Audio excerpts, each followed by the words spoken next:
जय श्री कृष्ण धार्मिक व्रत कथा में आपका दिल से स्वागत है। आज हम सुन रहे हैं बड़ी ही सुंदर और प्यारी कथा, भगवान की भक्ति की कथा। नामदेव नाम का एक बच्चा था और उसके नाना जी ठाकुर जी की मूर्ति की पूजा करते थे। एक बार बच्चे ने अपने नाना से पूछा, ये क्या है नाना जी? उसके नाना जी ने उत्तर दिया, ये गोपाल है। यह भगवान श्री कृष्ण के शिशु के रूप में है। बच्चे ने गोपाल जी की मूर्ति को ध्यान से देखा और उसने भगवान कृष्ण को एक बालक के रूप में देखा जो घुटनों के बल चल रहे थे और हाथ में मक्खन का गोला लिए हुए थे। पीछे मुड़कर देख रहे थे कि कहीं उनकी माता उन्हें देख तो नहीं रही है। एक हाथ में मक्खन का गोला था जबकि दूसरे हाथ जमीन पर रखा हुआ था। नामदेव को पता नहीं था यह केवल पत्थर या धातु की बनी मूर्ति है।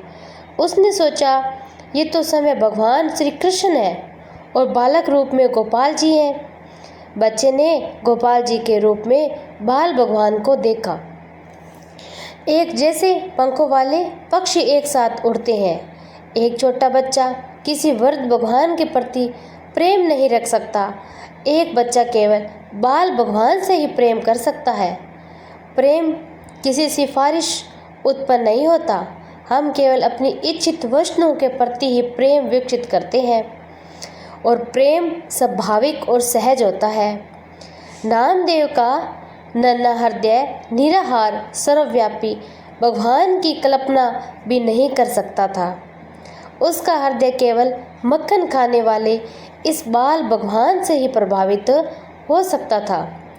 जब राम छोटे थे तब उनका हृदय भी भगवान कृष्ण के इसी मक्खन खाने वाले रूप से मोहित हो गया था और बालक नामदेव ने अपने दादाजी से गोपाल की पूजा करने का अवसर देने का अनुरोध किया।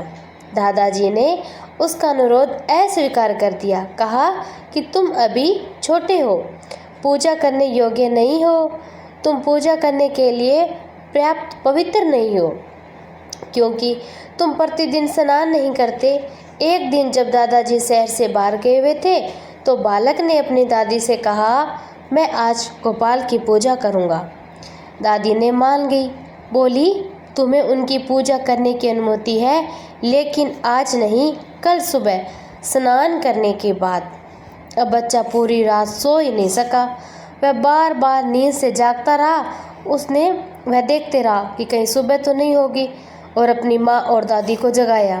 उसने गोपाल जी को नीचे लाने का अनुरोध किया ताकि वह उसकी पूजा कर सके, लेकिन उन्होंने कहा, अभी रात है बेटा, सो जा, आंखें बंद करो और सो जाओ। आखिरकार रात पूरी हो चुकी थी।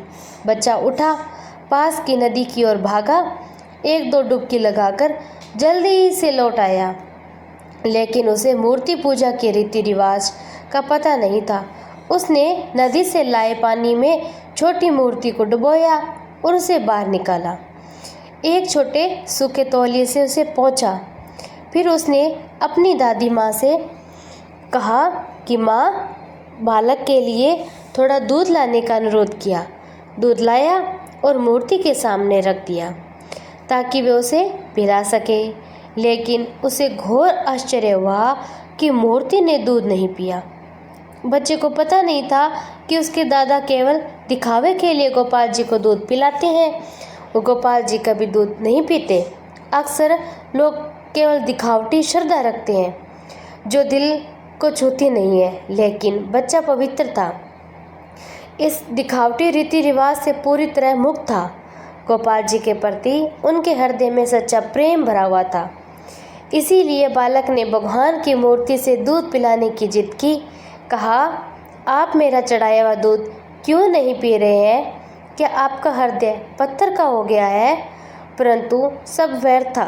बालक ने मन ही मन कहा, मेरी माँ मेरे लिए कुछ भी करने को तैयार रहती है। परंतु उसे आश्चर्य हुआ कि भगवान ने उसकी विनती पर जरा भी ध्यान नहीं दिया था, उतना भी नहीं कि जितना उसके माता पिता ने दिया था। एक पारसी कवि के शब्दों में, ओ प्रीतम, तुम चांदी की तरह सफ़ेद हो, लेकिन तुम्हारा हृदय पत्थर की तरह कठोर है। मैंने पहले कभी चांदी के अंदर छिपा हुआ पत्थर नहीं देखा था। हे भगवान, यह मासूम बच्चा हाथ जोड़कर आपसे दूध पीने की विनती कर रहा है और आप उसकी इच्छा पूरी नहीं कर रहे हो। आप कैसे भगवान हो? बच्चे ने सोचा कि शायद भगवान आंखें बंद कर ली है तो दूध पी ले। उसने अपनी अंगुलियां आंखों पर रख ली, लेकिन बीच बीच में आंखें खोलकर देखता रहा कि भगवान दूध पी रहे हैं या नहीं, लेकिन भगवान ने दूध नहीं पिया था। उसने सोचा कि बार बार विनती करने पर शायद भगवान दूध पी ले। उसने बार बार विनती की पर कोई फायदा नहीं था। बच्चा रात भर नींद न आने के कारण थका हुआ था। उसे भूख भी लगी थी।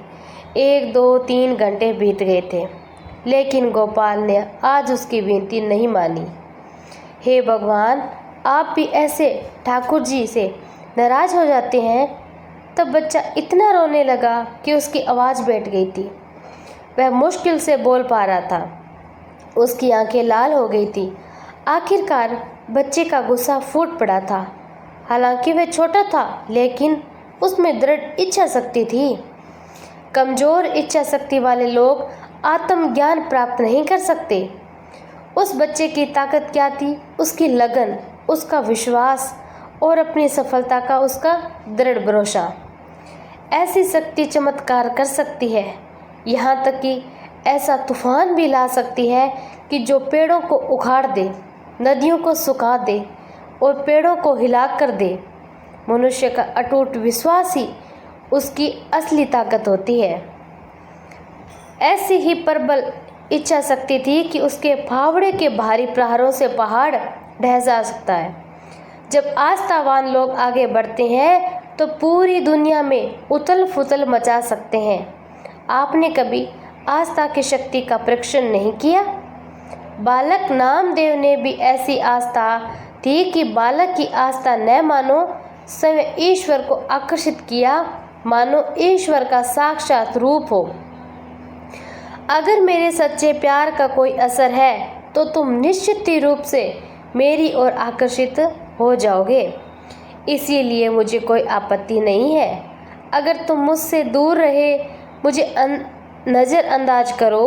घोर निराशा से व्याकुल बच्चे ने तलवार उठाई और उसे अपनी गर्दन पर रखकर कहा, यदि तुम आज दूध नहीं पियोगे गोपाल, तो मैं अपने प्राण ही त्याग दूंगा। यदि मैं जीवित रहूंगा तो तुम्हारे लिए जीवित रहूंगा, अन्यथा मुझे जीने की कोई इच्छा नहीं। एक कवि कहता है कि स्वार्थ के लिए जीने से बेहतर है मर जाना। जो ईश्वर के लिए मरता है वह सदा जीवित रहता है। जिसमें मेज और घोड़े रूप में दिखाया जाता है। ऐसे में आपको अपने देश इस कहानी को स्वीकार करना चाहिए। जब एक बच्चा अपनी गर्दन पर तलवार रख सकता है, अचानक पता नहीं कहां से भगवान प्रकट हुए और बच्चे को अपनी गोद में लेकर अपने हाथों से दूध पिलाने लगे। देखकर बच्चा बहुत प्रसन्न हुआ, लेकिन जब उसने देखा कि भगवान सारा ही दूध पी गए हैं तो उसने उन्हें एक थप्पड़ मारा और कहा, मेरे लिए तो थोड़ा दूध रख दीजिए। बच्चे की आंखों पर घना पर्दा पड़ा, क्योंकि उसे भगवान का कोई ज्ञान न था। पर्दा घना हो या पतला, सच्चा प्रेम, निष्ठा और विश्वास उसे अवश्य हटा देते हैं। जब एक छोटा सा बच्चा भगवान में ऐसा विश्वास विकसित कर सकता है तो ये खेद की बात है कि एक मनुष्य व्यक्ति इसे प्राप्त करने में असफल रहता है। आखिर क्यों? यदि एक छोटा सा कीड़ा पत्थर को भेद सकता है तो वह व्यक्ति मनुष्य कहलाने के योग्य नहीं है, जो अपने प्रीतम का दिल जीतने में ही असफल रहता है। इसीलिए कहते हैं कि प्रेम, विश्वास, इच्छा शक्ति से ही हम भगवान का विश्वास और प्रेम जीत सकते हैं। स्वार्थ के लिए जीने से बेहतर है कि मर जाना। जो ईश्वर के लिए ही मरता है सदा वही जीवित रहता है और वही ईश्वर की कृपा दृष्टि पा सकता है।